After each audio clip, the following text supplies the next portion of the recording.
sekalian. Assalamualaikum dan selamat pagi. Pada sesi pertama minggu lepas, rakan saya Puan Norizan telah pun membentangkan topik Introduction to Climate Change. Ya. Pada hari ini pula kita akan bertumpu kepada topik Biodiversity, Ecosystem Services dan Ekologi. Termasuk juga Nature-Based Solution. That's the name of our company. Kami berharap pembentangan ini sedikit sebanyak dapat fill in the gap. Fill in the gap di antara isu climate change dengan topik green financing yang kita akan meneliti secara mendalam pada webinar minggu depan. Pada hari ini, Prof. Ruben dan saya akan menggunakan taktik tag team. Sebab kami memang tak boleh lawan dengan kehebatan Puan Norizan minggu lepas. Dan kalau tuan-tuan dan puan-puan tak dapat hadir minggu lepas, saya syorkan untuk menjongkok kembali recording Puan Norizan. So, saya akan bermula dengan meneliti sedikit sebanyak tentang hubungan di antara biodiversity dengan perubahan iklim. Kemudian, Ruben akan bercerita dengan lebih mendalam tentang biodiversity dan ecosystem services serta pengalamannya dalam bidang biologi dan konservasi di Malaysia, khususnya di negeri Terengganu. Akhirnya saya akan mengulas tentang beberapa pengurusan, kaedah pengurusan biodiversity di peringkat landscape ataupun dalam bahasa Inggeris dipanggil managing biodiversity in the landscape. Tetapi sebelum itu, mari kita menjenguk sebentar satu tayangan video.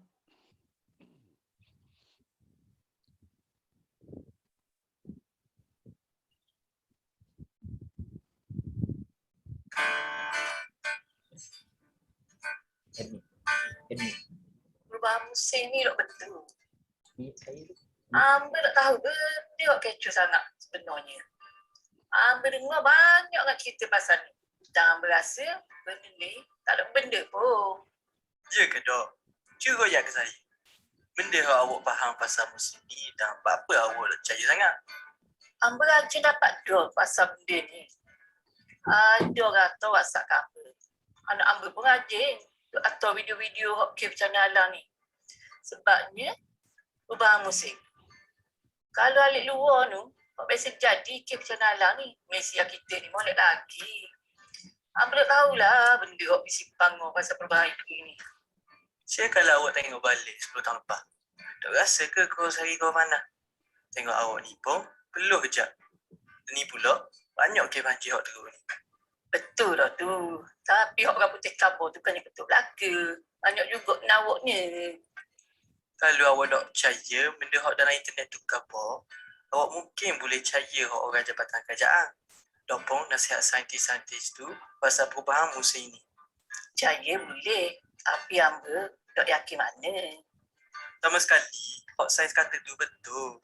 Perubahan iklim ni memang punca dari bahan bakar seperti minyak, gas dan arang batu.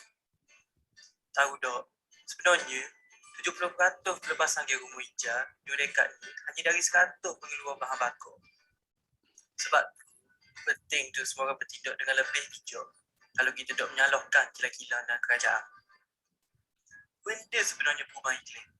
Ia adalah peningkatan suhu yang tinggi yang menyebabkan perubahan cuaca yang sangat ekstrim yang menyusahkan kita. Saya akan terang apa cuaca berubah dan sebab utamanya berpunca dari kilang-kilang industri. Kita perlu sama-sama berganding bahu untuk selesaikan masalah ini. Kilang-kilang dan kerajaan mesti mengubah amalan mereka menjadi lebih baik dan mesra alam. Tapi tanggungjawab dan peranan individu pun penting dalam mengubah tabiat kita hari-hari. Ikut dengan cara kita lah. Awak ada masa lagi tak?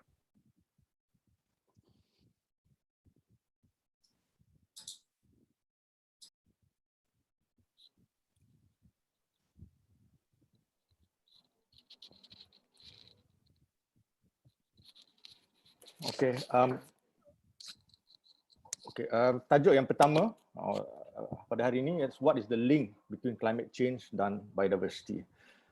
Next.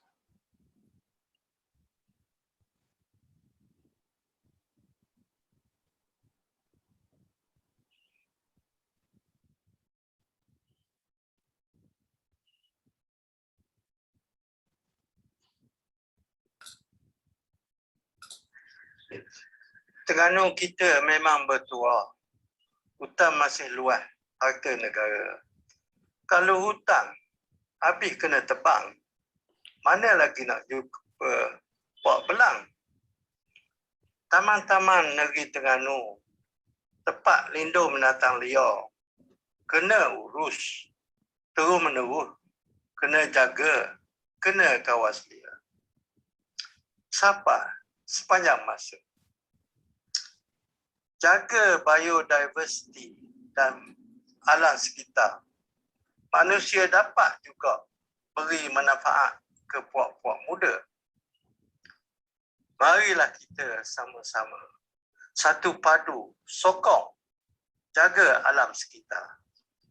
Puak belang sebagai kayu tanda, sebagai ukuran jasa hidup sementara kita. Selamat Hari Rimau Sedunia.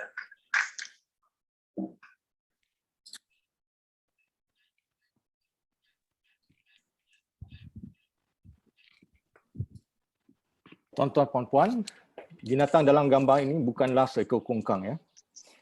Kalau masih ingat, pada tahun lalu, sebuah kebakaran hutan yang cukup besar dan berlarutan merebak di negara Australia. Saintis menganggarkan bahawa kebakaran ini yang diakibatkan cuaca ekstrim hasil daripada perubahan iklim telah membawa kepada kematian lebih kurang 3 bilion binatang.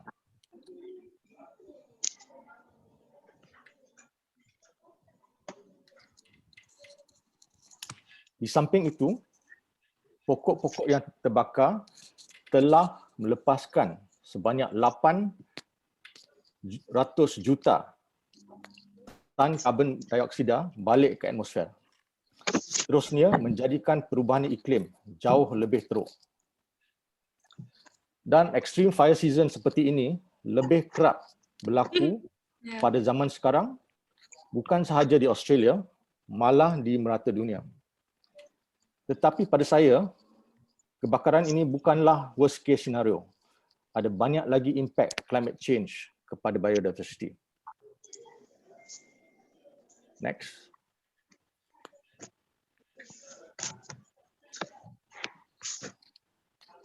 Tuan-tuan dan puan-puan, ini dipanggil positive feedback mechanism or basically spiraling out of control. Untuk membincangkan isu ini, 50 saintis yang paling expert mengenai biodiversity dan perubahan iklim telah bertemu pada bulan Disember tahun lepas di sebuah online workshop yang dianjurkan oleh dua panel antarabangsa, iaitu the Intergovernmental Panel on Climate Change IPCC dan the Intergovernmental Panel on Biodiversity and Ecosystem Services ataupun IPBES. Laporan daripada bengkel tersebut menekankan beberapa mesej yang penting.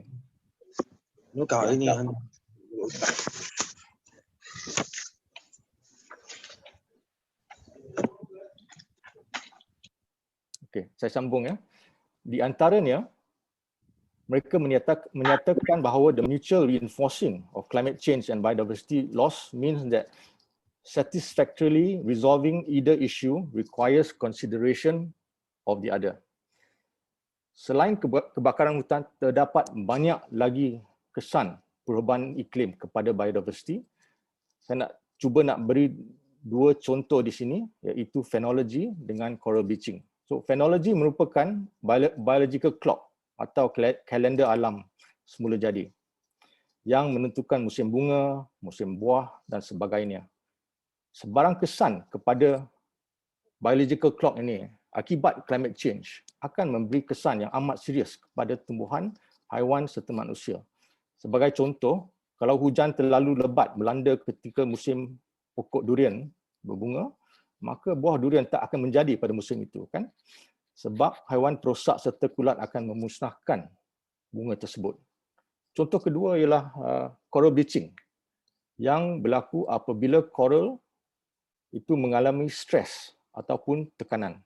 Salah satu trigger utama yang berlaku adalah kerana suhu air laut meningkat.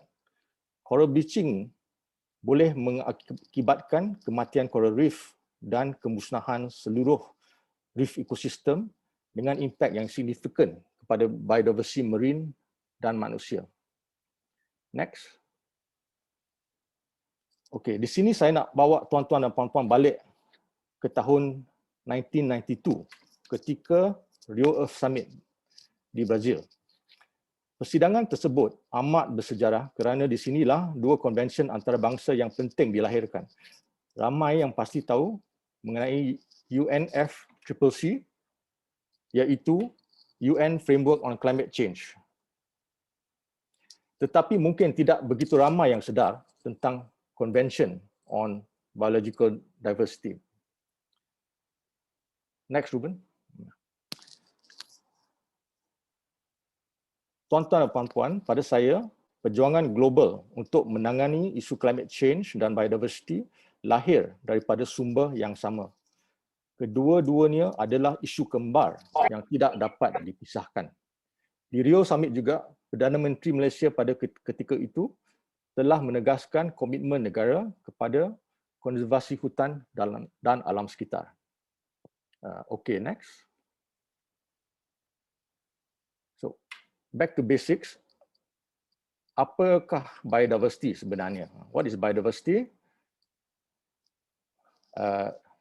Next, okay. Kalau ikut teks Convention on Biodiversity, definasi biodiversity memang amat kompleks, amat susah nak difahami. Saya pun tak nak baca di sini.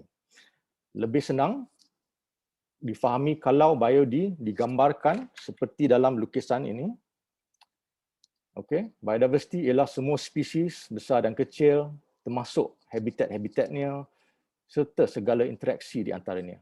That is simply biodiversity, you know. Okay, next. Okay. Pada saya, definisi biodiversity tak begitu penting berbanding dengan pemahaman tentang ciri-cirinya. So, apakah tiga elemen biodiversity yang utama? Pertama sekali ialah composition. Kamu mungkin pernah membaca EIA atau laporan lain yang menyatakan bahawa di hutan A terdapat 20 spesies mamalia, 100 spesies burung dan sebagainya. Ini adalah yang sering digunakan untuk menggambarkan atau menilai biodiversity. Tapi ada dua aspek lain. Aspek yang kedua ialah structure. Kalau tuan-tuan dan puan-puan dapat menggambarkan bahawa setiap jenis pokok mempunyai struktur yang berlainan.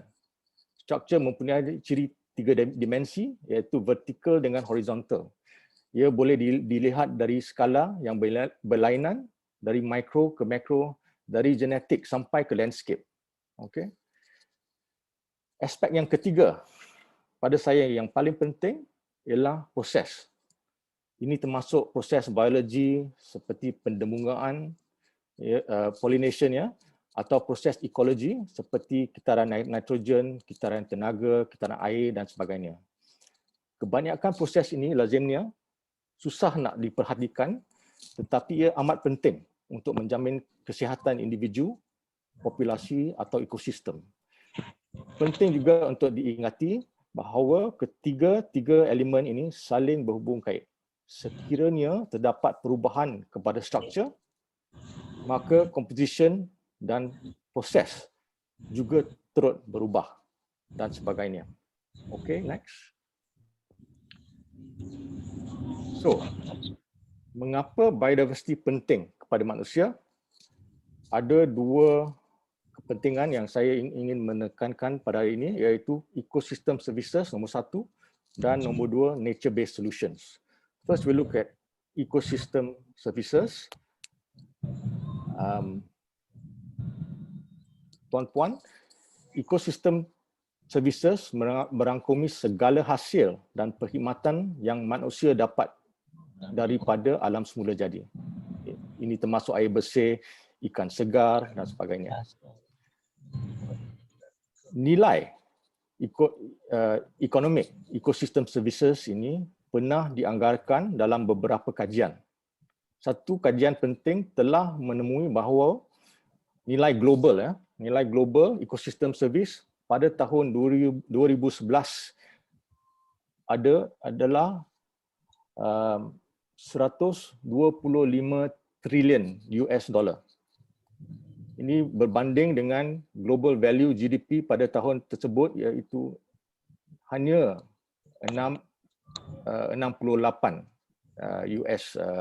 trilion US dollar.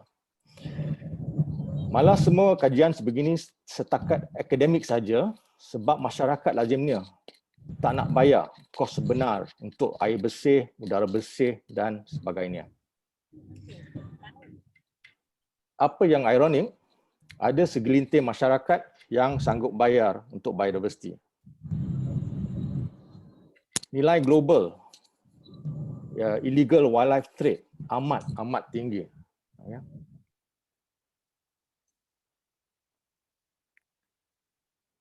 Okay, next. Okay, just one more thing saya nak point out di sini tentang value. Okay, ketika zaman pandemik ini, perkhidmatan yang diberi oleh sektor essential services, ya, doktor, nurse, delivery rider semua tu sangat penting, ya. Tapi bayaran yang diterima oleh mereka amat rendah. We do not pay for what is actually essential. We do not want to pay. And next, kami boleh bandingkan situasi tersebut dengan ecosystem services. Pada bila-bila masa, perkhidmatan yang diberi oleh sektor ecosystem services amat penting. Tetapi most people tak nak bayar. Okay? Bayaran yang orang nak water free, ikan free, semua tu, that kind of thing. Okay, tuan-tuan dan puan-puan, itu saja sebagai pengenalan.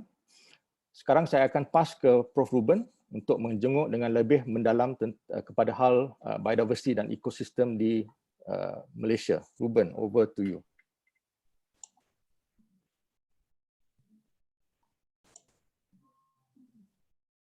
Sebelum tu Dr. Ruben, boleh saya tu untuk hadirin-hadiran sekalian untuk mengesahkan kehadiran sebagaimana link yang kita sertakan di ruangan chat ya. Terima kasih.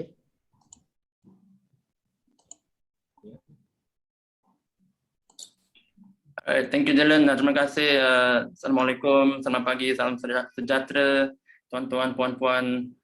Thank you very much for having us in this webinar. It's my honor to give examples of what I've learned about forest biodiversity, ecosystems and services in Malaysia throughout my short stay here. Minta maaf walaupun kat Terengganu sudah 11 tahun tapi bahasa saya pun still cacat, so I will speak in BM and English where I can. So what examples of forest ecosystems do you have in Malaysia? I think what you can see here behind me, this is something you are all familiar with in Kenya. There's one particular forest ecosystem that I will highlight later. And I want to first of all thank Malaysia's biodiversity because it has changed my life. All the forests and rainforests made me become a biologist. I was going to be an engineer back in 2005, but I changed my degree to biology because I came to Malaysia one fine day. Saya pergi ini kat Gua Musang sini. I saw all this wonderful batu kapur. And I fell in love with Malaysian forests, and that the biodiversity that I saw there, memang that changed my life. And I started out working on snails. Dulu buat kajian kulit siput, tapi lepas tu I moved on to working on large mammals, large carnivores, and we have 3 wonderful large carnivores in Kenya, especially. We got the tiger, the leopard, and the clouded leopard. And these are all taken master PhD tahun 2011. I started, as Nazirul pointed out. I've been here for quite a while, but just wanted to share with you the wonderful biodiversity in Kenya's forests is something that we all should appreciate and be grateful for. And I just want to share some of the pictures and videos today with my fellow audience in Terengganu. I'm really honored that you're here today to share, to listen to what we have to say. And some examples of forest ecosystems in Malaysia can be seen dekat gambar ni, because first thing you must know, the forest changes as you go up in elevation. So when you are down there near the coast, mungkin you boleh nampak mangrove forest, peat swamp forest. But as you go higher and higher, you will go into the lowland dipterocarp forest, hill dipterocarp forest, and further on you will go up into the mountain or cloud forest where you see a lot of clouds. So just so you know, there are different types of forest ecosystems at different heights, right, different elevations. So first of all, I'm gonna share with you one ecosystem that we have in Terengganu, and if you want to see all the other ecosystems, you boleh pergi website Jabatan Perhutanan. They have a very nice web page for all the different kinds of forests. You can click on the link and see more. But first of all, I'm going to talk about peat swamp forest. It's a very rare ecosystem and very important for climate change. So this example of peat swamp forest doesn't look very nice, but inside these waters ada banyak species endemic. Kalau contoh ikan beta forest fighting fish, there's a lot of endemic fighting fish inside there, and also a lot of endemic plants in the peat swamps. But first of all, so this only can be found in mostly the coastal areas. Sometimes you can find it in higher elevation, but mostly in the coastal areas. Tapi mungkin boleh saya nak tanya, mungkin boleh type dekat chat, where can we find peat swamp forest in Malaysia? Boleh tulis kat chat lah, where. Kalau kat Terengganu ke, Selangor ke. Just want to see your knowledge. Where can we find peat swamp forest in Malaysia? Boleh type dekat chat group sana. Alright, Aniza, got Setiu wetlands. Yeah, there's some peat there. Paya Indah, okay. There's some parts of Selangor. Yep, you got the North Selangor peat swamp forests. Recently, you heard about the Kuala Langat issue. Kuala Langat Hutan Simpan also, there's peat there. It's exactly as ni banyak peat swamp dekat Pekan, and that's a very important place.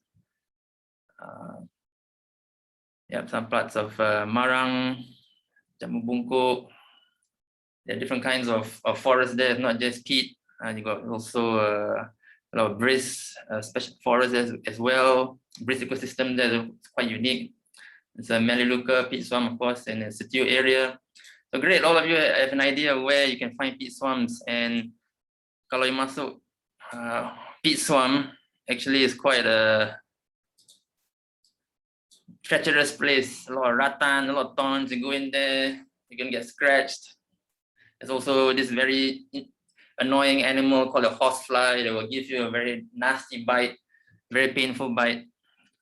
And first, before I go on to what kinds of peat swamps we have in Malaysia, I'm just going to give you an idea of what is the peat swamp. And ini documentary dari Singapura, dia buat satu contoh how to explain what the peat swamp. This was taken in the peat swamps of Sumatra. But basically the explanation here will tell you, give you an idea of what is peat, because it's very important for, if you want to address climate change, we have to start conserving the peat swamps, because there's a whole lot of organic matter or carbon sequestered in the peat swamp, locked up. These are very important carbon sinks. It's going to play the video here.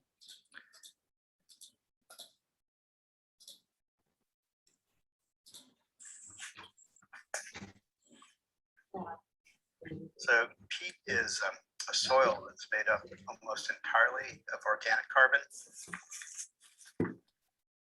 In the tropics, that is in the form of wood and degraded wood and very degraded wood.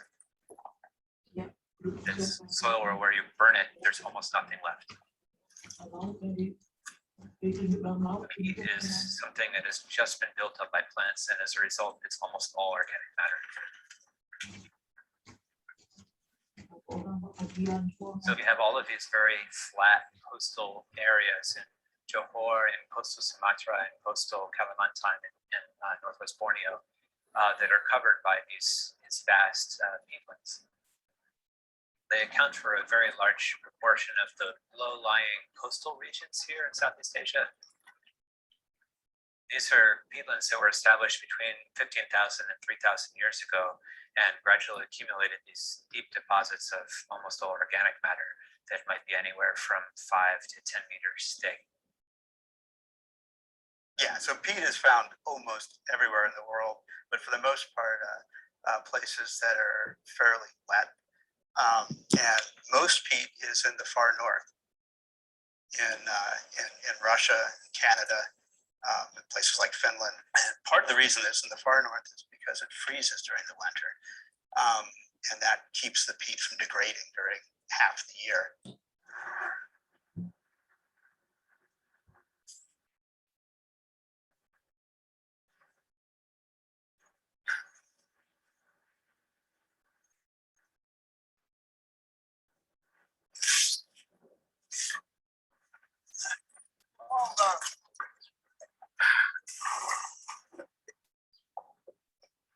What's unique about a peat forest is that these wooded leaves that rain down onto the forest floor don't all degrade and go back to the atmosphere. So you can see the peat swamp is a very treacherous area, and you can find peat around the world. Tapi dekat Malaysia, it's getting harder to find peat swamps because we are losing peat swamps development. But if you want to tackle climate change, you cannot afford to clear more peat swamps because you release a lot of carbon dioxide, easily flammable, so people can easily ignite a peat swamp, and the haze that it produces also very damaging for us, not just for our health, but also contributing to more greenhouse gases into the atmosphere. And that's why we're having global warming and the climate change is the result of all these gases released from peat fires. All right, so let's move on to another ecosystem type, dipterocarp forests. Where can we find that in Malaysia? Anybody can type in the group chat. Forest dipterocarp, we mostly find it in the lowland areas, the hill dipterocarps. We also get slightly upper hill dipterocarps. Great Taman Negara, thank you, Nadia. Yes, it is Yap Bulan National Park, all these protected areas, great.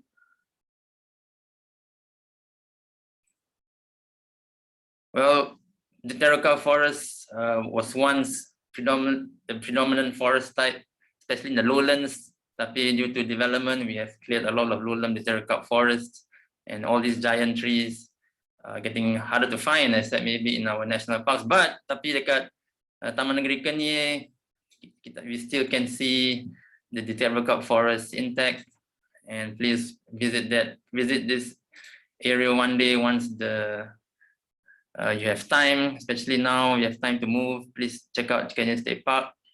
And if you're familiar with all the different types of wood, red meranti, keruing, resak, merawan, giam, kapur, all these are various forms of dipterocarp species. So a dipterocarp forest is dominated by this family of trees, the Dipterocarpaceae, and you will see it's typical. You will see this fruit, the wing fruit is very typical of this this family of trees. So whenever you see this kind of fruit in the forest, you definitely see a dipterocarp nearby, and that's unfortunately the species that a lot of timber companies are after for manufacturing, to make all the wonderful tables that you see in the houses, for example. Dipterocarp species are the ones that are sought after by them. So dipterocarp forest, what does it look like? I just want to show you a short video from my friend Dome. He'll take us on the tour, a slight tour within dipterocarp forest, and you will have a virtual walk in the forest because Dome is about to show us some of the wonderful discoveries from a dipterocarp forest.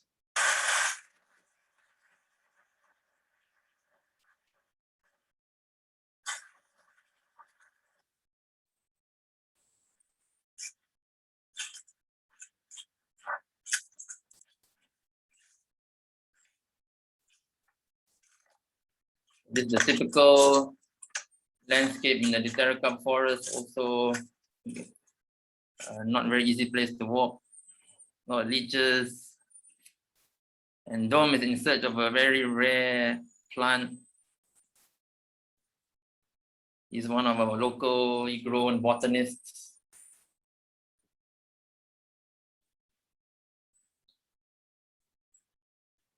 And the book that you stand to win is by Dome. He's written a book called Wild Terengganu, where you will see all the wonderful things that Dome has seen during his travels in the forest.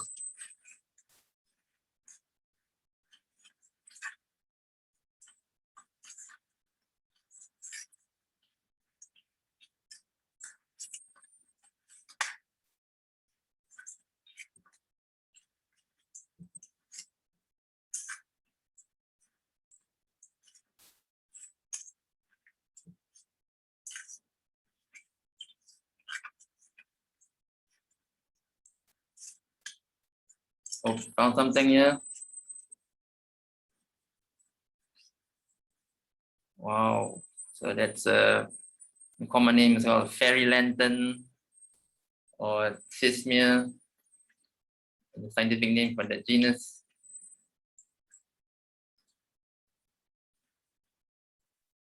So Dome is famous all the way into Oxford. The University of Oxford has featured one of some of Dome's discoveries. He just named one of the plants after his mother, Siti Mariam, and Dome keeps finding new species of Thismia or fairy lanterns in the rainforest. So with a lot of potential for species discoveries in Diterra forests. And just going to show you a short video of what other animals you can find, not just plants, but also birds. The helmeted hornbill by our friend Anwar McCarthy. It's also a beautiful image of Diterra forests. And did you know that there are at least 9 hornbills? There's 9 hornbill species in Kenyir, even more than Sabah. You know, Sabah there's about 8, but in Kenyir, in Terengganu itself, we have 9. So you should be really proud that we have so many hornbill species. That's a critically endangered helmeted hornbill species. So that's another idea of biodiversity you can find in Kenyir. And these are the books by Anwar and Dome. Hopefully we can stand to win them after. If you stay tuned to all webinars, there'll be a quiz. These are the books you stand to win, but these are fantastic resources. They have documented all the wonderful biodiversity in Terengganu. And just now, Encik Nazirul pointed out, I did find a new species of snail. I called it Kenyirus sodi. Kenyirus named after, of course, the place where I found it in Kenyir, as well as after my late advisor, Prof. Sodi, who passed away. So I attribute this to a very special place, and there's so many more new snails to discover, but we don't have enough time to talk about it. So the Diterra forests are wonderful. So as you grow higher and higher, you get into the montane forests. Based on this picture, can you tell me where can you find montane forests in Malaysia? Please type in the chat group. Make sure you see some famous examples here.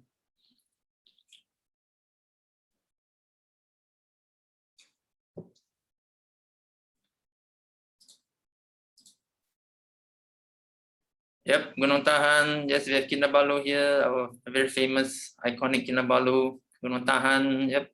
Tengtapura, Chingyen, Siti Sara. Yeah, we also have montane forests, still in Cameron Highlands, but wild stocks lah. So we are losing a lot of montane forests to development. Also have Fraser's Hill. Dr. Roban, Yep. kalau Gunung Tebu tu considered as mountain forest ke? Tebu, Tebu, I think it's slightly, I think consider, I mean, what's the elevation again? Above 1,000 meters, right? Oh, 1,000 meters. Okay. If it's anything above, as you go higher into the cloud forests, anything more than 1,400 meters, you expect to fly in cloud forest. I'm not sure about the height of the Tebu, but these are some of the highlands you can find. These are all the areas of cloud forest around the region. You got Lojing, Cameron, Fraser's Hill, Malaysia has plenty of cloud forests, and Genting as well. So yeah, a lot of you got it right, but you also have a lot of endemic biodiversity. So if you go to Kinabalu, you'll find this giant earthworm. It's about 70 centimeters long. And you can only find that on Kinabalu. So these are all some of the rare endemic species you can find in cloud forests. And climate change also is affecting cloud forests because it's getting hotter and hotter. As a result, a lot of these species are suffering. And that's something we also need to take note of, because if we don't start addressing climate change, a lot of these special forest ecosystems are going to be lost. All right, so on to my last forest ecosystem. I'm going to talk about limestone forests. Where in Malaysia can you find them? Okay, first of all, I want to ask all of you, where in Terengganu can you find limestone forests? Can you type in the chat group? Great, thank you, Zafura. Gua Bewa, and there's also one more small limestone hill next to it. It's called Gua Taat.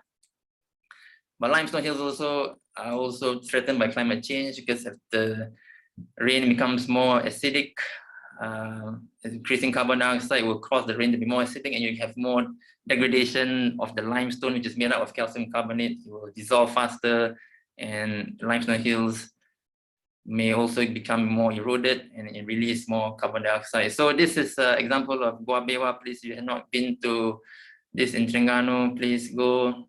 It's in Taman Negara National Park. And these are what we have. An example of limestone hills across Peninsular Malaysia, in Kedah and Perlis. You can see them very nicely like this.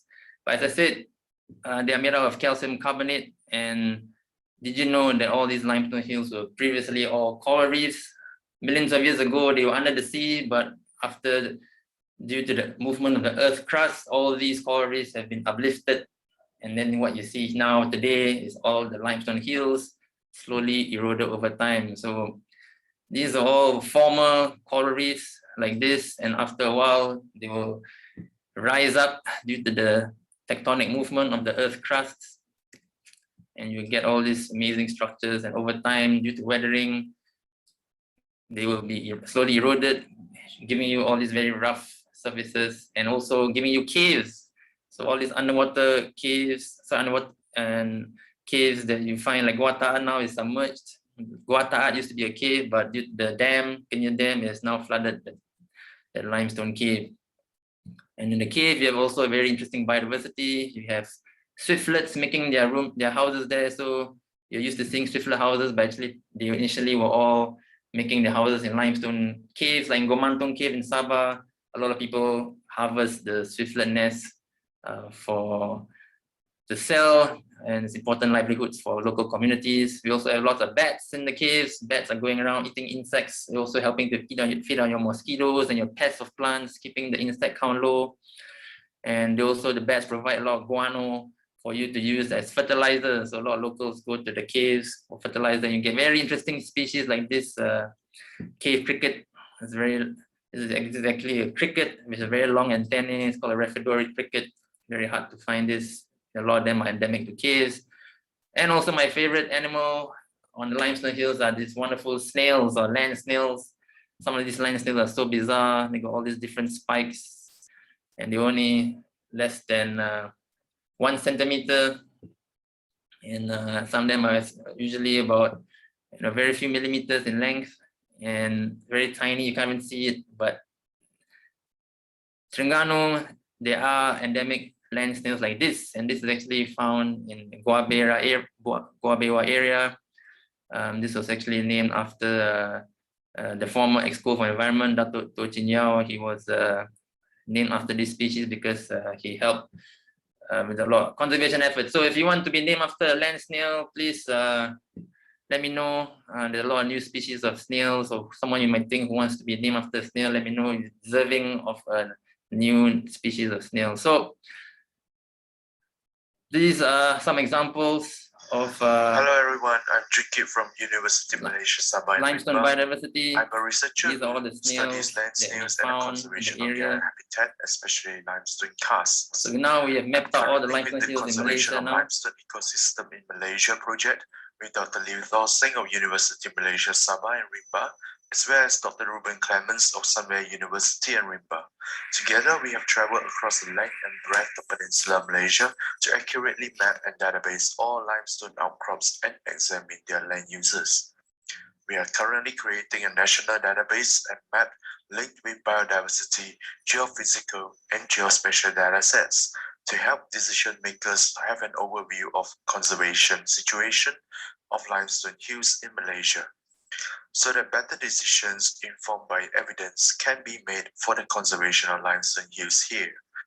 All right, so all the limestone have been mapped in Malaysia. Most of it, actually, more than 99% have been mapped. So please download. There's a free map available. If you want to find out where to get this map, I will share the link later. But now there is a limestone database for public use. You can click on the map and visit all the limestone hills in Malaysia. That's part of our research that we've done over the last few years. All right, so now I've talked about ecosystems. We talked about limestone, peat, cloud forest, Victoria forest. What examples of forest biodiversity do we have in Kenyir? So this was a very old photo of me, tahun 2011 mungkin.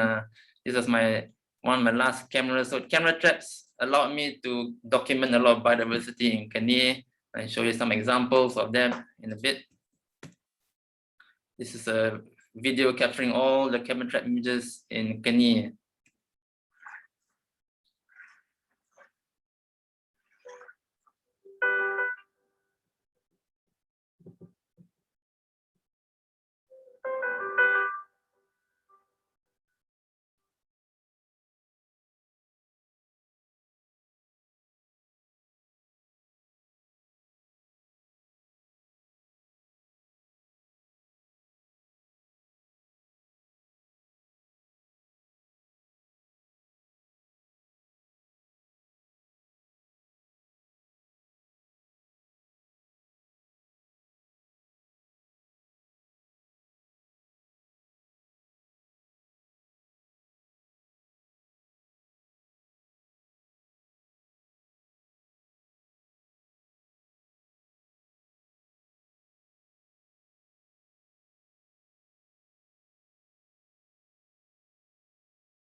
So many mammal species in Kenya that we documented, but Kenya is more than that. There's Anwar going around with MNS Terengganu and other NGOs, documented more than 290 bird species. So you got 9 hornbill species in Kenya. You got people like Dome going around the forest looking for rafflesia as well as unique plants.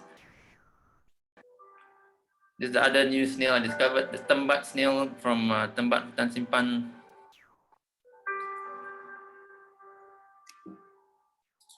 So it's an amazing place in Kenya, and what we do is not just going around taking pictures of animals. Why are we doing all this? Actually, the camera traps serve a purpose. We're actually trying to monitor the population of animals, of mammals, especially animals like the tiger over time, because if we don't monitor them, we don't know how they're doing. So one of the animals we'll be monitoring over the last 10 years now, sorry, last 7 years now is Malayan tiger. We're getting harder to find. This is one. And what we do as scientists, we put all these camera traps, you see all these black dots here, we put them all over the forest, and they will capture images of tigers, and we identify them over time. And then we do the science. So we are scientists, so what we do is we collect the images and we try to estimate the population of animals. So this area in red here, for example, the hotspot for tigers. This the science. We then work with Perhelitan. We work together to put the cameras and we figure out where is the hotspot for tigers and where and how we can better protect them. So if you put a camera trap, you get images like this. If you're lucky, you can stitch all the images and make a nice video. This is one of the tigers, the T40 that we got in Kenya. Oh, no, don't have just tigers. We also have the other cat species. The leopard is always likes to frequent the canopy. If you haven't seen what a leopard looks like, this is one of my first encounters of a leopard in Kenya.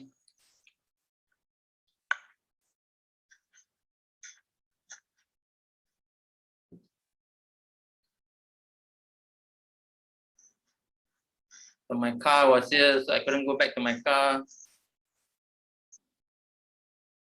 So we spent half an hour hiding from the leopard, because after a while the leopard started to stalk us. So that was kind of a terrifying moment.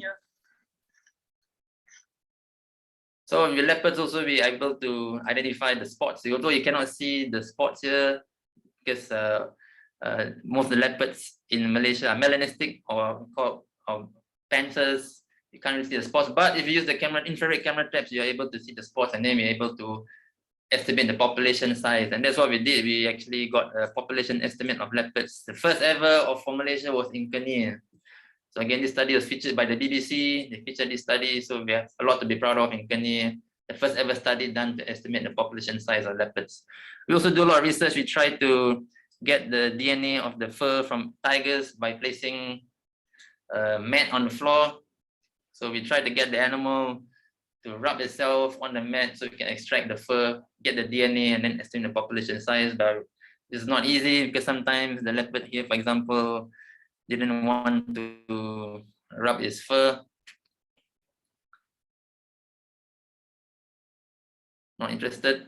So what we do is we spray a lot of scent. Sometimes we use Calvin Klein. Calvin Klein is a good attractant for animals. So if you wear perfume, you wear Calvin Klein, don't enter the forest, because the cats will come after you. So this example of how we can get the fur, put the mat on the tree, and we go back and collect the fur and get the DNA out, and then we can find out, okay, this individual came to this spot, and we can estimate a number of animals and of tigers. So we don't just only get pictures of animals in the camera trap. Unfortunately, tempat tu pun ada banyak orang pemburu dari negara macam Vietnam, Cambodia, Thailand. They come into the forest. So all these are the images that we catch. So the Wildlife Department has helped catch 36 poachers in the span of 7 years in the area, because we work with them, we give them the information, and again, has led to a lot of poachers being arrested. So the Kenyan Wildlife Corridor was in danger because a lot of poachers were around, see all these areas, people setting camps, people setting snares.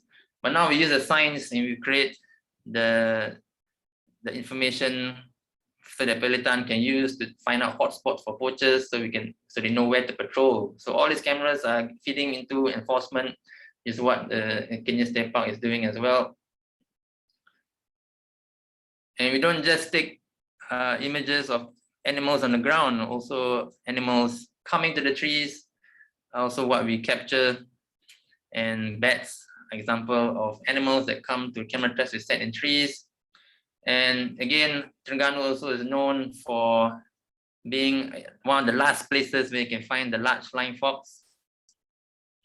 So this is the amount of flying foxes that are important for durian pollination, and thankfully, thanks to Taman Negeri Terengganu, they are trying to gazette this pulau as Taman Negeri as well, because a lot of people are hunting the flying fox for the meat. And what we do in the research is, by putting cameras in the trees, we are able to quantify the amount of ecosystem services that the bat provides. So just now Dylan talked about biodiversity providing important services, one of which is pollination of durian. So when you put the cameras in the trees, we're able to see that the bats are not destroying the flowers, they're actually helping to pollinate by just feeding on the nectar. So they're very calm, they don't destroy the flowers. A lot of people think they're bad, so they shoot the bats. I'm just going to play you a short video illustrating the importance of bats for durian. One of the ecosystem services here talking about is pollination. Durian, raja segala buah. Siapa tak kenal buah durian? Baunya sangat kuat, bentuknya besar, hijau dan berduri. Tapi, pernah tak kita tertanya, bagaimana buah durian dihasilkan? Mula-mula, pokok durian akan mengeluarkan tunas yang akan kembang menjadi bunga. Bunga ini akan menjadi buah hanya selepas pendebungaan berlaku. Apakah itu pendebungaan? Pendebungaan berlaku apabila debunga yang dihasilkan oleh bahagian jantan bunga dibawa ke bahagian betina bunga. Bahagian betina perlu menerima debunga dari bahagian jantan untuk bunga itu bertukar menjadi buah. Tapi, bunga durian tak dapat menggunakan debunganya sendiri untuk menghasilkan buah yang sihat. Debunga sendiri hanya mampu menghasilkan buah kecil yang akan gugur sebelum ia sempat membesar. Jadi, untuk menghasilkan buah yang besar dan sihat, debunga perlu dibawa dari pokok durian yang lain. Tapi bagaimana ini dapat berlaku? Ini melibatkan suatu kejadian yang menakjubkan. Tahu tak, bunga durian kembang mekar pada waktu malam. Bunganya akan mula membuka pada waktu petang dan akan kekal terbuka sampai waktu tengah malam.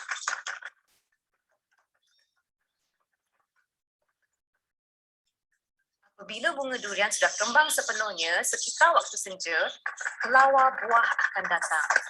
Kelawar ini tidak memakan atau merosakkan bunga durian. Ia sebenarnya meminum madu bunga durian. Bunga durian akan melekat pada bulu kelawar. Apabila kelawar bergerak dari satu tempat ke tempat yang lain, bunga akan dibawa ke bunga yang lain. Ini dikenali sebagai pendebungaan silang. Kemudian, selepas waktu tengah malam, bunga akan digugurkan oleh pokok secara semula jadi. Hanya bahagian betina yang telah didebungakan akan kekal pada pokok dan bertukar menjadi buah. Dan itulah caranya kita mendapat buah durian yang sedap dan lazat dimakan. Jadi cuba bayangkan, tanpa kelawar, mungkin kita takkan ada buah durian. Dan inilah sebabnya kita memerlukan kelawar.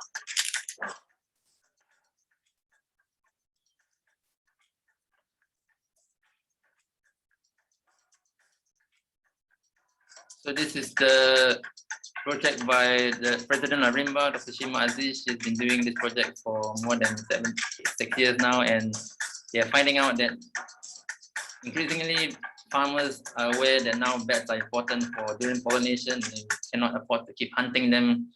So finally, on to the last part for my section, what examples of services they provide other than pollination. You saw in the video, there are actually 4 main types of forest services.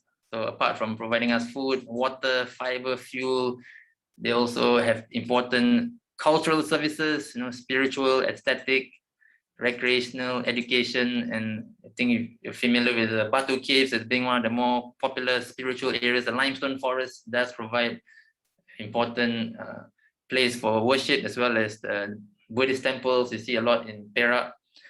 But also forests are also important for all this. We have climate regulation, that's why we're talking about climate change now, how we need to protect forests, protecting the hydrology of the area, preventing floods, also preventing diseases, controlling soil erosion, and supporting services such as pollination, bats going around feeding on the pests, soil formation, water cyclonetring, and water purification. So these are 4 broad main types. Pay attention, important for the quiz. All right, so intact forest. So what we have now in the nice forest is, we've got clean air, natural foods, local rainfall for the crops, sediment-free water for the hydroelectric power. So TMB doesn't like to see any logging in the forest, because otherwise the sediments will impact the turbines, and then you affect electricity generation. We also got the coastal forests, the mangrove areas, they're important for coastal fishing, fisheries as well. But if you start to clear too much forest, again, we're not against logging, but logging has to be done sustainably, responsibly. But if there's improper logging, then you get all these landslides affecting villages.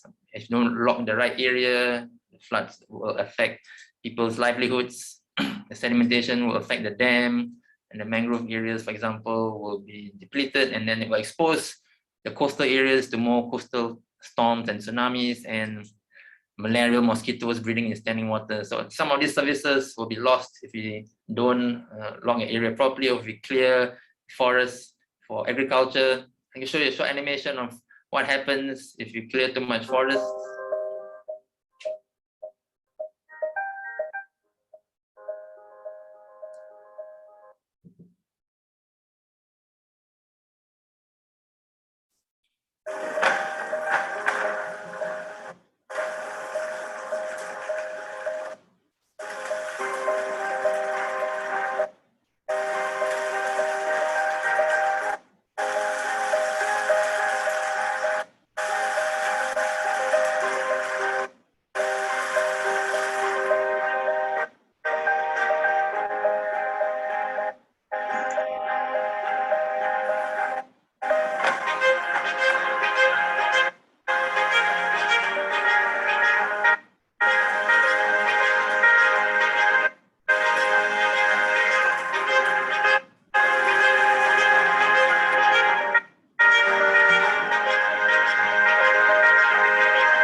Sorry for the lag, a lot of videos here in the PowerPoint, but again, why we need forests for all these 4 services.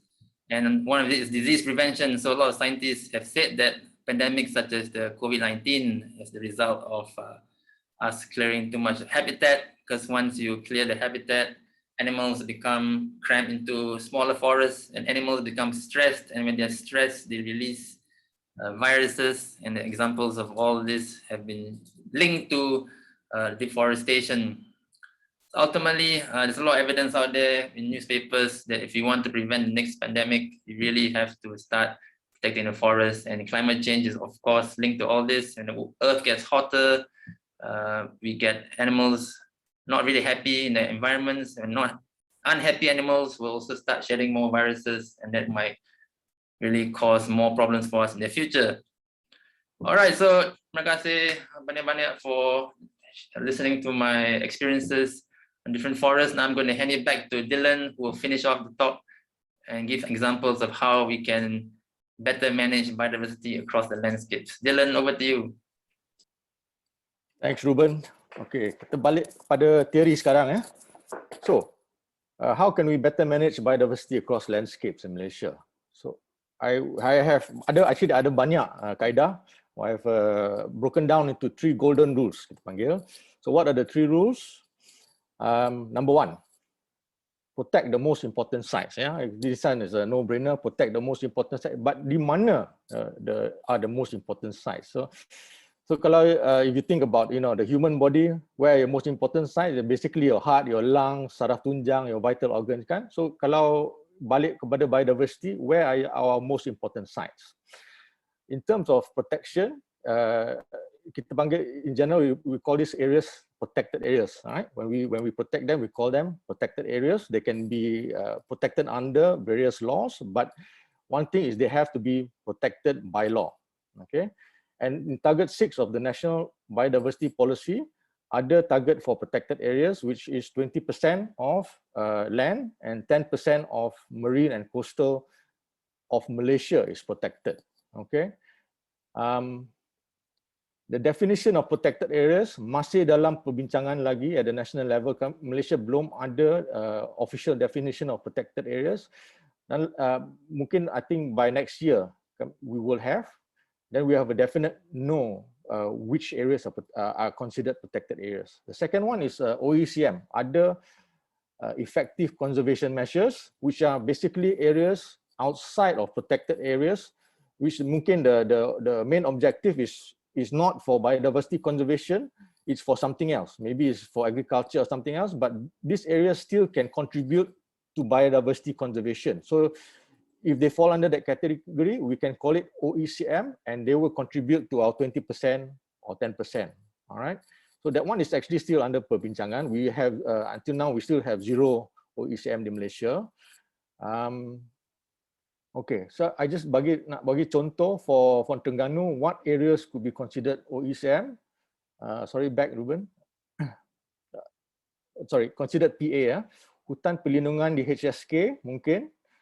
Taman negara dengan taman negeri, taman laut. The other one is kawasan larangan fishing prohibited areas, Rizab Penyu dan Tuntung. All these kind of things can be at the moment can be considered protected areas. Okay, next. So, how much protected areas do we have? Kalau tengok palang yang biru, I think it's biru, is basically figure untuk tahun 2016 untuk Malaysia. So in 2016, that is how much of the land area for each state yang di bawah protected areas. Dan saya sempat buat analysis for 2021 for Negeri Terengganu, and Negeri Terengganu, the coverage of protected areas in Terengganu has increased substantially from 13% to over 20% because of 4 new sites, Kenis State Park, Setiu State Park, new water catchment areas dan soil protection forest dalam HSK. Okay. Tapi I must bagi disclaimer, this one is not unofficial figures lah. We do our own analysis. Next, Ruben. Okay, and this is the jenis protected areas yang ada di Terengganu pada masa sekarang based on the figures that we have. Kalau tengok yang paling banyak is hutan protection forest yang digezet di dalam hutan simpan. Okay. Yang kedua ialah Taman Negara Terengganu, which is also one of the oldest protected areas in Malaysia.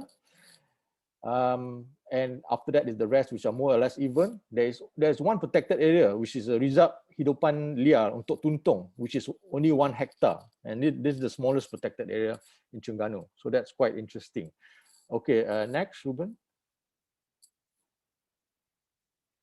Okay, so I just nak tekankan di sini, it is not about the amount really, you know. You can have many protected areas, but this amount is about quality. Yeah, it's about protecting the right areas that are important for conservation and managing it well. Okay, next. So, kini there are international standards on how protected areas can be managed, and we're working on also national standards. And so, kalau tengok di bawah ada World Commission on Protected Areas, IUCN, and the Protected Area Green List. All of these are the international standards, and we can rujuk to see how protected areas should be managed.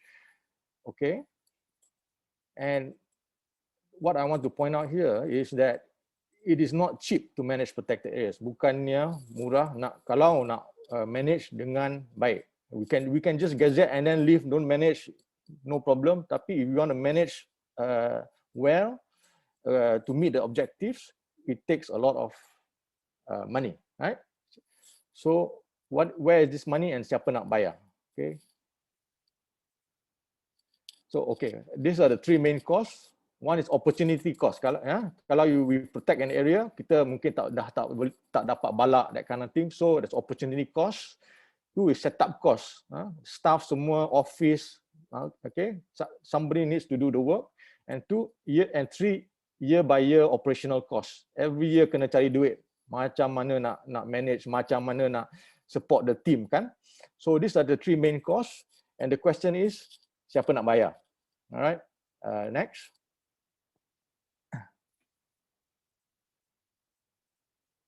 Okay, rule number 2. This one I'll go through very fast, but it may be very important to those who are working at the district level, which is, the rule number 2 is,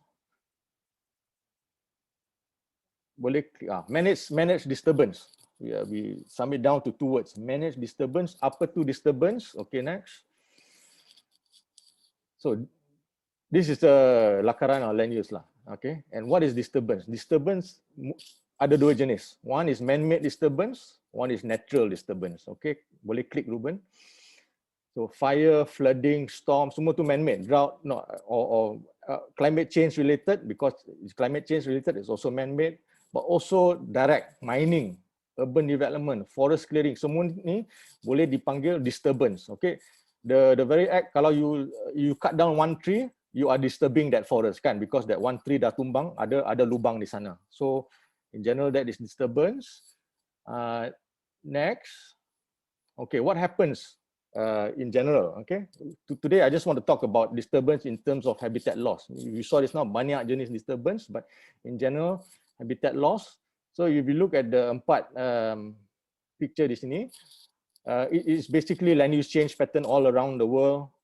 From the original forest cover, lepas tu dia clear sikit, lepas tu clear lagi banyak sampai bila jadi dah jadi bandar, tak ada langsung original habitat. So this is the four successions lah of how a habitat looks like. Okay, click Ruben. Okay, so what happens when this happens? So if you have a large habitat tu boleh menampung banyak spesies. Lepas tu it fragmented and made smaller to smaller habitats. Setiap habitat tu boleh menampung kurang spesies, lepas tu kurang spesies sampai kepupusan. The small habitat tak boleh support any species. So that's what actually happens. Click. Okay, and we go back pada the one of the first slide that I showed, the three facets of biodiversity, and I'll leave you to think about it. What happens in terms of structure? What happens in terms of process? What happens in terms of composition? Okay, when this happens. Okay, because a lot to think about. Next. So I nak beri a few contoh sekarang. So one is age effects. So this is a gambar actually di Kelantan. It's in Kelantan, right next to the border to Terengganu. So this is a conversion of forest to rubber plantation, and they have converted sampai border. Dia tak masuk Terengganu lagi, tapi sampai ke border Kelantan. And what happens? Even though they tak masuk ke Terengganu, do they affect the forest in Terengganu? Okay, click. So this is where I want to show you the impacts of age effects. So this is a hasil daripada study of, I think this is Ruben's professor, Professor Lawrence in 2002. Yang menunjukkan all the different impacts of age effect. So to rumuskan, basically tepi hutan, kawasan dalam hutan, tapi tepi ada banyak impact if it's next to a kawasan yang dibuka. Okay, so in general, the forest edges are very bad habitats untuk trees for one, because ada angin yang kuat, temperature pun increase semua tu. So trees will die. The trees will die. The remaining trees are shorter than a normal forest. So, and this can go in until 300 to 400 meters inside the forest. Okay, so that's what we have to be aware of when we clear forests. Okay, next. Okay, sorry, can you go back to that one? So if we look at the shape matters. So we have three shapes here. One is circle, one is a wiggly shape, and one is a long shape. So we have two parts of this. Okay, one is the core area and one is the edge. All right. So we know that the edge are bad habitat. So how do we design a landscape or habitat to make sure that we have more core area and less edge area? So that is the challenge for decision makers, for orang ni dalam PTG, that kind of, to incorporate this kind of biodiversity elements into planning bila bagi tanah and that kind of thing. Okay, next.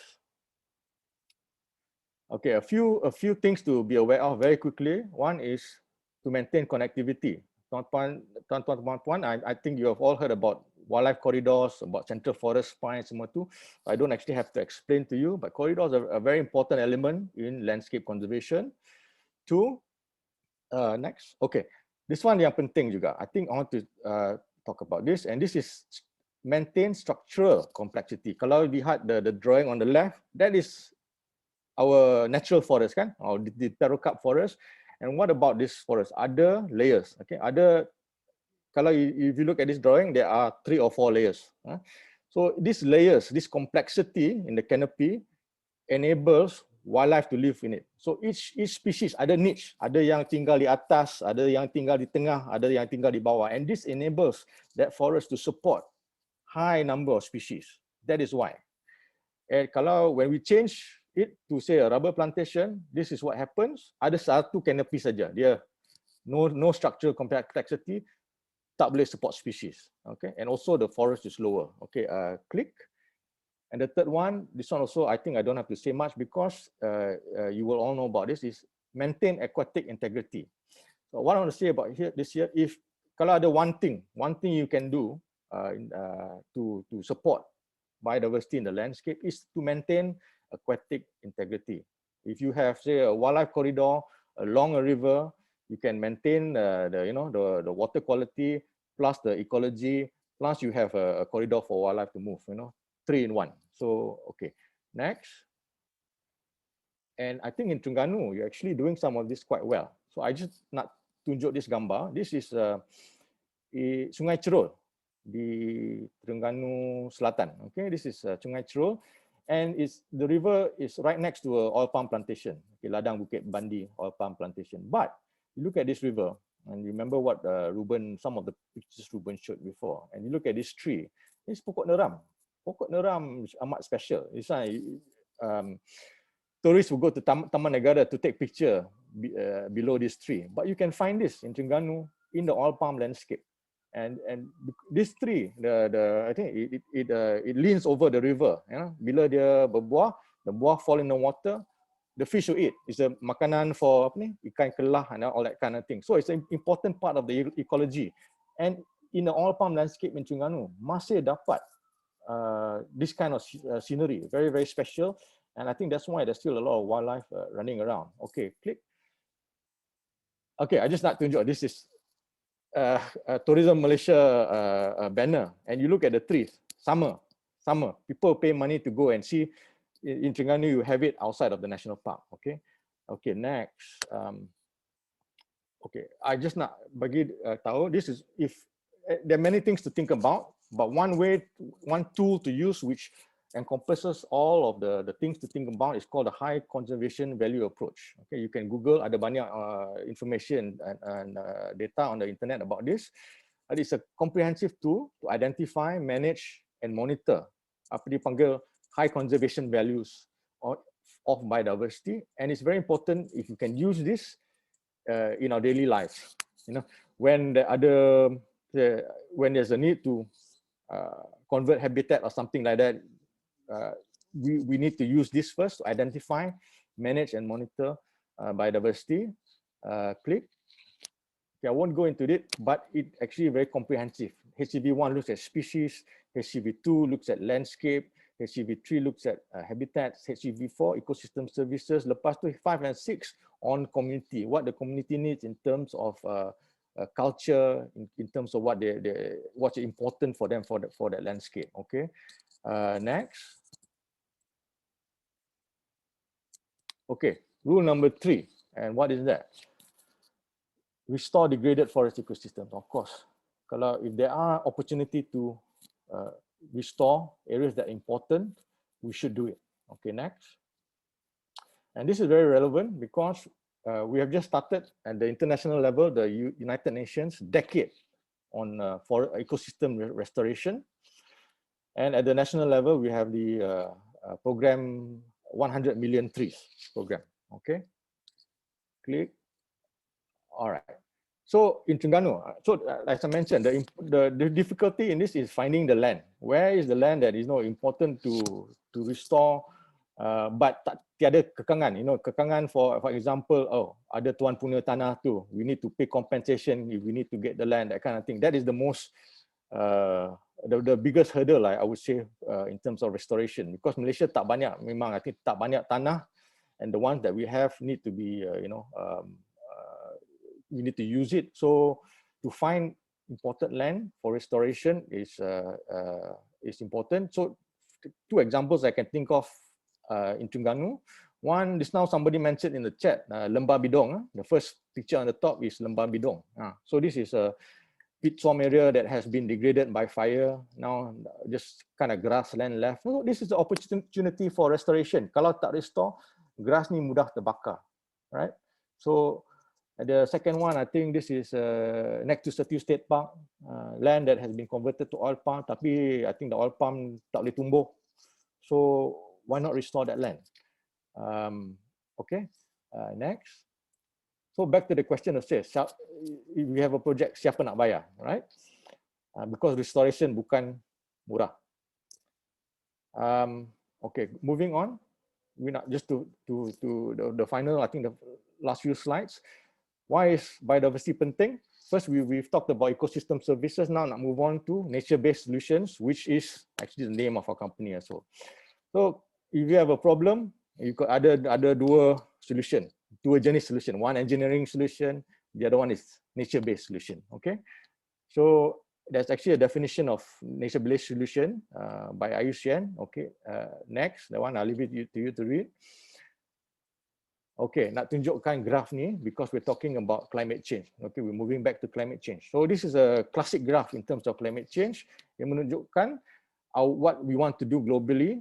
We want to reduce the carbon emissions by 2030 and then 2050 down to zero or net zero. Okay, so how do we do that? There are two ways. Yang pertama sekali, engineering solutions. So we cannot lari daripada tu. We need engineering solutions to reduce our use of fossil fuel. We need green energy solutions, right?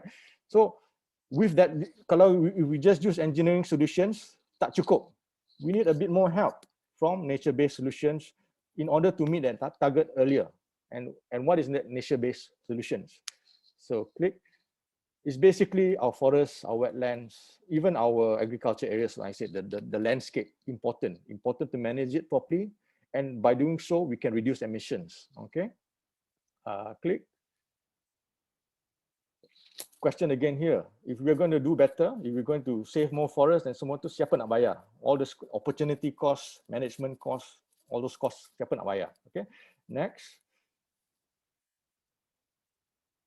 Okay. Untuk rumuskan, why is biodiversity important? Ecosystem services and prevent future zoonotic disease outbreaks. Okay. 3 rules for managing biodiversity in the landscape. Ingat this one because it might come out in the quiz. Protect the most important sites, manage disturbance, restore degraded ecosystems, and think in terms of structure, composition, dan kefungsian, and process. Bukan saja composition, okay? Now we know that. And so that will lead us to, next. So these are the 3 things that we have covered today. And if you can tune in next week, then we will address the soalan cepu mas. How do we pay for all this? If we want to manage our landscape better, if we want to preserve our forests, how can we afford it? How can we afford it? And the answer lies in green financing. And our colleague, Dr. Tajang, will talk about that next week. With that, thank you, tuan-tuan dan puan-puan.